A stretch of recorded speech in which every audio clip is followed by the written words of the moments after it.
Igrexa de Sallar. Na parroquia de Sallar podemos ver un exemplo de arquitectura románica.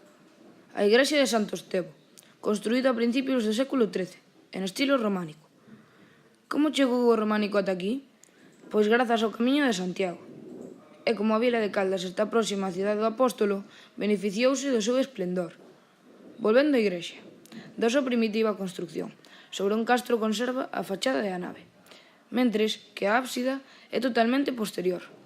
A porta meridional, de arco lobulado, ten representado no tímpano un cordeiro, acompañado por unha cruz patriarcal. Esta representación, xunto cos canzorros de extrañas figuras, forman un interesante conxunto de estilo románico. Como outros exemplos que encontramos no concello de Caldas de Reis, este é unha mostra de importancia do noso pasado medieval.